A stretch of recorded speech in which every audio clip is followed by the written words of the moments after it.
Oh my goodness. Chris Brown is losing it again. Can you believe it? He just can't handle the fact that Karrueche Tran has officially moved on, and not just with anybody, but with Deion Primetime Sanders. The drama is real.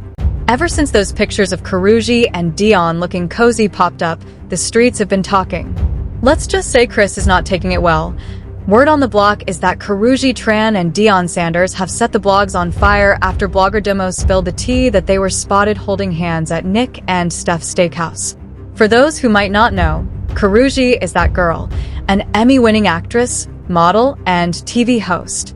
She's best known for playing Vivian Johnson on The Bay, which even won her a Daytime Emmy for Outstanding Lead Actress. As for Deion Sanders, well, he's not just any former football player. He's a whole legend and the current head coach of the Colorado Buffaloes. Back in his playing days, he was a star cornerback for the Florida State Seminoles, according to Media Takeout. These two were introduced by Deion's co-host, Rosie Diaz, who also happens to be close friends with Karrueche. Neither Karrueche nor Deion has said a word about the dating rumors yet, but folks are convinced it's more than just a friendship. And whoa, let's talk about that age gap. Karrueche is 36, while Deion is 57. That's over 20 years between them. A lot of people feel some type of way about it, and to make things even spicier, some fans think Deion isn't exactly the best relationship guy. I mean, he has 5 kids by 2 different women, and neither of those relationships worked out. But the real tea? Chris Brown is out here spiraling over this. Allegedly, he's losing his mind because he finally realized he fumbled a good one, and now there's no getting her back. Mind you, he and Karrueche broke up almost a decade ago because he couldn't stay faithful. He kept embarrassing her, playing in her face, and making her look crazy. Now, the tables have turned, and he's the one stuck in his feelings. Other artists have even used Karrueche's name to poke at him because they know it gets under his skin. Remember that little rap beef Chris and Quavo had last year? Chris fired first on his song Freak from his 11/11 album, rapping, "My old B*** ain't gon' make us equal/sippin' that 1942 cause I don't do no Karrueche." He was clearly salty about Karrueche and Quavo linking up, and it was obvious he was still pressed. But Quavo wasn't about to let that slide. He clapped back hard on his diss track *Tender, dragging Chris for his past and basically calling him a cokehead. He even bragged about Karrueche moving on, rapping, "You did the B***ch wrong. Now the B***ch gone / she posted with a thug. Call the B***ch phone / she won't come home. Don't beat her up / it must be the coke. Need to cross out your plug." That was brutal. And let's be real, Quavo didn't lie. Around the time Karrueche and Chris finally split, Chris was caught up in all sorts of mess. Now, years later, he's watching her thrive while he's still out here bitter. The drama never ends. Relationship with him stand today? You know, you can't believe what you read. What do you want the world to know about your relationship with him? We've been working on our friendship again. Now we're very, very close friends. We built a trust again, and that's it. Like we love each other, and we probably always will. And that's not anything that we're gonna try to change. It's not something you can shut off if you've ever been in love. They officially called it quits for good after heavy rumors circulated about Chris putting his hands on her, on top of all the other nonsense he put her through. For some background, Karrueche and Chris first got together in 2011 after meeting at one of her styling gigs.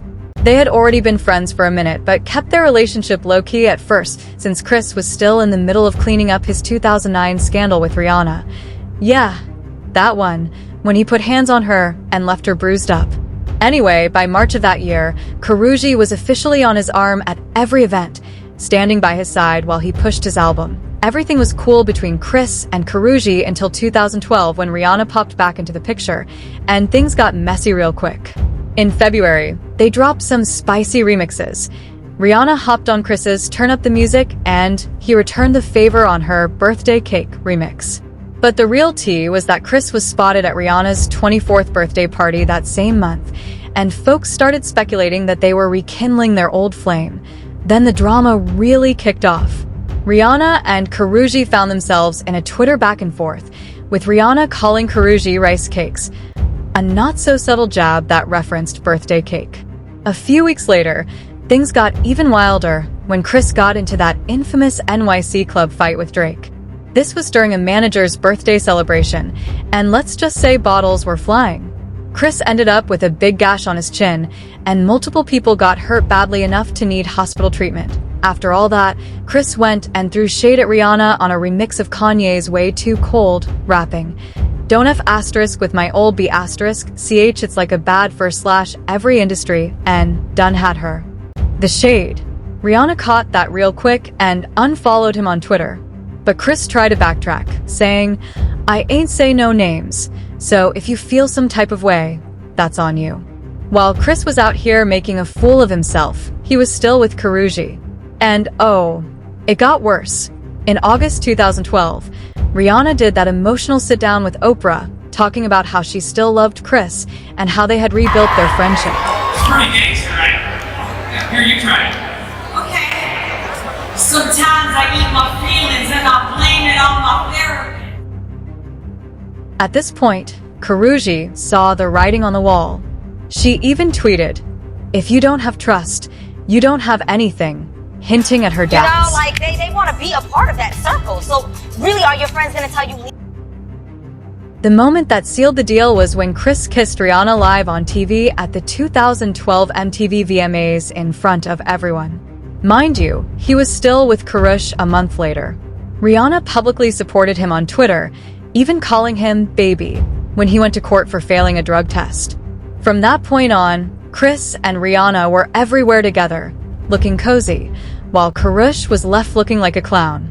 If that wasn't humiliating enough, Chris was the one who ended things with Karrueche.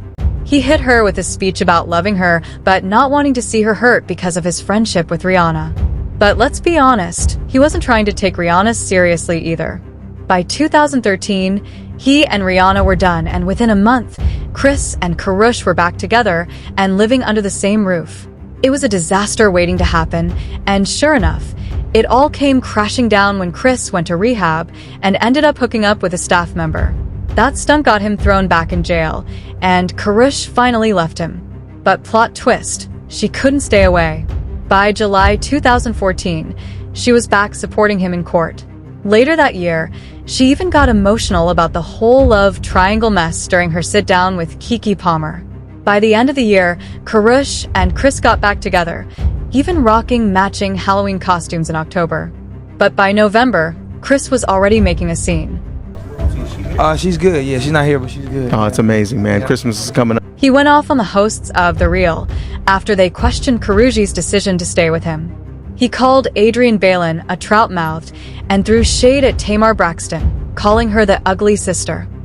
Around this time, Chris also told Hot 97 that he was locked in with Karrueche for life and even planned to marry her one day.